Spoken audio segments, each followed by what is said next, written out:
За ингээд шинэ ерөнхий сайдын маань нэр дэвшиж байгаа энэ хугацаа бол гадаад дотоод эдийн засгийн хувьд бол нэлээд хүнд орчоон гэж бүгдээрээ л яригдж байгаа. Нэг талаас бол тийм нүүрсний үн 44% унсан. Үнийн хувьд ч буурж байна. Тоо хэмжээний хувьд ч буурж байна. Энэ байдлаараа явах юм бол 2.3-аас 2.5 их найдаар улсын төсөв тасрах эрсдэлтэй гэдээ яригдж байгаа. Гэхдээ энийг нөгөө талаас нь харуул боломж байхгүй. 2020 он буюу одоогоос яг 4 жилийн өмнө манай Монгол улсын нийт төсөв 13.9 их найд байсан. Урсгал зардал 10.8 их найд байсан.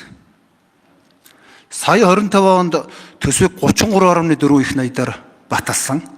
Урсгал зардлыг 25.3 их найдаар баталсан. Энэ 4 жилийн дотор гэхтэл зөвхөн урсгал зардал 2.5 дахин нэмэгдсэн байна. 20 онд төр явж л байсан, төрийн үйлчлэгээнүүд хүрдгээрээ хурж л байсан. Урсгал зардал үндсэндээ 2.5 дахин нэмэгдчихэд байдаг. Өнөөдөр худал хуурмаг явдал, хулгай зэлгээл ихсэж байгаа болохоос биш энэ бүтээмжтэй байдал алдагдсан. Тийм учраас танд асуух зүйл нэгдүгээрт байгаа. Энэ урсгал зардлыг ерөөсөө богино хугацаанд 20%, дунд хугацаанд 50% хүртэл бууруулаач. Ингэж байж манай Монгол улсын төсөв эдийн засаг гадаадын энэ уулуурхан хамааралтай үнийн бууралтаас хамгаалагдах юм байна. Өнөөдөр 25-26 их найдын бид нар урсгал зардалтай байхад энэ нүүрсний үн алт цэсийн үн жоохон хөдлөх төдийдл бид нар байнга ийм эмзэг байдалтай байна. Хоёрдугаар тийм их хэмжээний урсгал зардалтай байхад хөрөнгө оруулалт хийх ямар ч орчин бүрдэхгүй. Энэ тал дээр нэг тодорхой хариулт өгөөч. Хоёр дахь асуулт нь өнөөдөр иргэд аж ахуйн нэгжийн татврын болон нийгмийн даатгалын ачаалал дээд хэмжээнд туллаа. Үүнийг та 20%-аар бууруулж чадах уу? Ойрын үед. Ер нь бол энэ дээр эрс шийдэмгийн арга хэмжээ авахгүй бол бизнес аж ахуйн нэгжүүд иргэдүүд бүсэж хамгаалаад тардагтаа туллаа шүү. За татвар нийгмийн даатгалын шинжилгээ реформыг хэрэгжүүлнэ гэдэг би олон давтж хэлсэн. Ер нь бол татварын талаар нэмэгдсэн үртгийн албан татварыг буцаан олголтыг нэмэгдүүлж иргэдийн нуруунд дээр иргэн бүрийн худалдаа авахтаа төлж байгаа ямар орлоготойгоос их самбаранд төлж байгаа энэ татварын дарамтыг бууруулах ийм зарчмын чиглэл баригдсан төлж байгаа. За нийгмийн даатгалын шимтгэлч гэсэн нэг ялангуяа үйлдвэрлэгчдэд бизнес эрхлэгчдэд дарамт болж байгаа. Гэхдээ нөгөө талдаа нийгмийн даатгалын сангийнхаа үр ашгийг сайжруулж сангийн менежмент зардлын оновчтой байдлыг үр ашигтай байдлыг хангахгүй бол өсдгөө үржидгүү нэг юм сан байгаад тэр нь хулгайд нэрвэгдээд байвал нийгмийн даатгалын шимтгэлийн тогтолцооч өөрөө олон жил хоримтлагдаад бизнес эрхлэгчний нуруунд татвар болж байгаа. Энийг л бодлогын түвшин засах юм шаардлага байгаа. За төсвийн тодтголыг 7 хоног түргэн барина. За урсгал зардлыг бууруулах асуудлаар бол энэ урсгал зардлын өсөлтийн дийлэнх хэсгийг нь цалин өслийн нэмэгдэл эзэлж байгаа.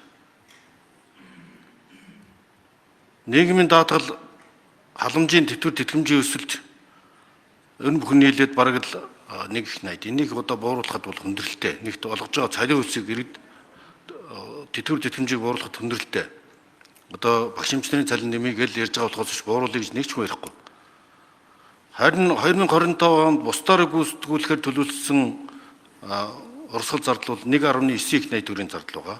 Бараа үйлчилгээний зардал 1.2 их найд байгаа. За хөрөнгө оруулалтын 7.6 их найд төгрөгийн зардлуудад таналт хэмнэлт зардлын буурлт хийх нь чиглэлийг баримтлахаас өөр замаг байна. За нөгөө талдаа бол татварын хувьд бол энэ бүсээ чангалж байгаа үед төр бүсээ чангалж байгаа үед ингэж зардлаа бууруулж байгаа үед татварыг тэгээд тэд эдэн хувь бууруулчихна гэж шууд хэлэх боломжгүй. Ер нь бол харин ч импортын зарим хэрэглэн дээр нөгөө валютын аншийг өсгöd байгаа энэ импортын зарим хэрэглэн дээр тухайлбал өндөр үнэтэй виски мискгээд оруулж идэг энэ 270 сая долларын архи тэмх импортоор авч байна. Энэ дээр импортын татварыг нэмэгдүүлэх. За энэ автомашины татвар Улаанбаатарын төвчрлээс ахуулаад энэ тансаг үнэтэй өндөр үнэтэй автомашинуудын татварыг бас анхаарах гэх мэтлэн ийм бодлогын төлөвлөлтүүдийг хийх заашгүй шаардлага болно. Нийт ард иргэдийнхаа мастер авчруулах татварын дарамтыг бууруулад харин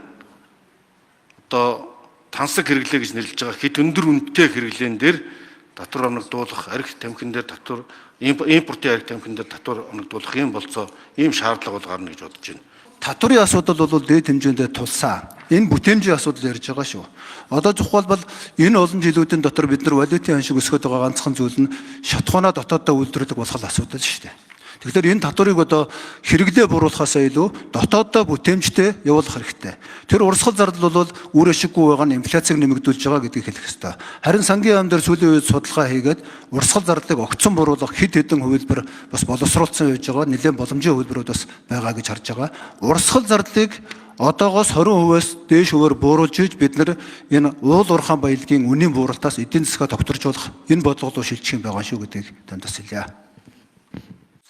Чиглэж гисэн ойлгомжтой нөгөө баялагын хараал гэдэг шиг түүхүүдийн өсөлтөөс шалтгаалаад орлого буур нь урсгал зардал хэд өссөн учраас энэ гап зөрүү өсөж байгаа. Энэ бол таны санал зөв боловч цалин тэтгэвэр тэтгэмжийг бууруулах юмс болцоогүй гэдгийг бид ойлгох. Урсгал зардлыг ихэнх нь дийлэнх нь цалин тэтгэвэр тэтгэмж байгаа учраас. Зүгээр бүтээмжийн шинжилгээр 1.7 их 80 тэр саяны урсгал зардлуудыг танах тийм бололцоонууд бол янз бүр. Яг тоон дээр чөтгөр детальд байдаг учраас тоонд байдаг учраас тэр талаар та бас саналаа хэлээд төсвийн тодтол дээр оролцоод ажиллаарай. Дараа 7 хоногт өргөн барах гэж. За ер нь яамдуудын тоог цөөлөл нэр усын солиод ирэхээр л бас тагаал баахан зардал гардаг. Тэрнээсээ илүүтэй зардал гаргадаг үндэсний хороод зөвлөл гэж 59 үндэсний хороо зөвлөл. За 3 одоо яамны статустай хороо байна. Энэ чиг үүргийн шинжилгээж чин үүргийн давхардалтай ийм хороодыг цомгдох нь маш том зардал илүү одоо үр ашиггүй байдлыг хэмнэх болцоо гэж ихний хэлж бодож байгаа. Энэ чиглэлээр судалгаа хийж бүтэц бүрэлдэхүүний тухай хуулийг өргөн барихдаа энэ талаар тодорхой танилцуулах болно. Тэгэхээр энэ эдийн засгийн хүндрэлтэй нөхцөлд одоо ерөнхий сайд болно гэдэг бол хэцүү. Гэхдээ нөгөө талдаа дахиад хэлэхэд энэ бол боломж шүү. Ер нь манай Монгол улсын төсөв тэлж байгаа үед урсгал зардлаа хасахгүй дандаа тэлсээр байгаад одоо нүүрсний үн дундаж хэмжээнд төрсөн ч бид нар тэрнгээр төсвийн орлогоороо урсгал зардлаа дийлэхгүй юм байдал руу оруулсан. Одоо 2.3 их 80-аар дутж байгаа. Дахиад нүүрсний үнийн хэмжээ буурахад энэс илүү ихээр дутагдана.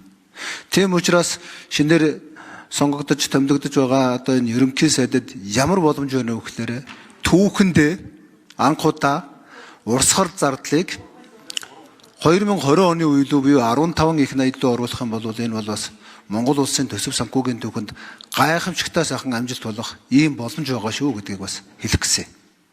Энэ урсгал зардал буурснараа үр ашиггүй зардал буурж инфляц буурна. Нэг сумаар их олон туулаа буудна л та. Нөгөө талдаа эн чинь бол одоо валютын ханшид бас нөлөөлнө. Гадагшлах үр ашиггүй зардалд нэмэгдэнэ. Ийм олон хувилбаруудыг хийх учраас энэ бол анхаарах зүйл байж байгаа. За саяын бүрэг дөрж гишүүний хэлдэг шиг их олон зүйлд анхаарч чадахгүй. Боловсрол эрүүл мэндээс гадна 3 дахь том анхаарах салбар бол хөдөө аж ахуй буюу мал аж ахуйн салбар байж байгаа. 400 гаруй мянган иргэн хамаардаг энэ мал аж ахуйн одоо логистик тогтолцоог хөгжүүлж иж Монгол орныхоо өв соёл, уламжлал, монголчуудын үндэсний үйлдвэрлэж ирсэн одоо тэр мал аж ахуйн чиглэлтэй бүтээгдэхүүнүүдийг одоо эдийн засгийн эргэлтэнд оруулах энэ түүхэн боломж ус таны өмнө хүлээгдэж байгаа шүү. Долларын ханш өсөд байгаа. Хэрэглээ хасгаасаа илүү монголчуудын үйлдвэрлэж байгаа зүйлийг үн цэнд оруулж борлуулдаг.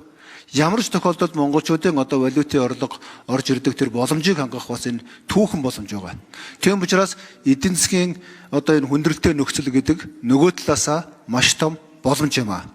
За эцэст нь хэлэхэд шодрог ёсыг хангаж ив нэгдлийг эрхэмдэж ажиллахыг танаас бас хүсье.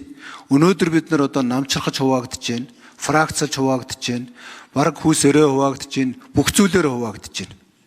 Магадгүй энэ ивийг эрхэмлэж явж байгаа таны хэрвээ ажиллах юм бол монголчуудын хувьд энэ бол бас нэгэн том амжилтаа гэж хэлж болж байна. Тийм учраас таныг шодрог ёсыг ард түмэн чинь хүлээж байгаа, бас ивийг хүлээж байгаа шүү гэдгийг хэлж энэ үгийг өндөрлөе.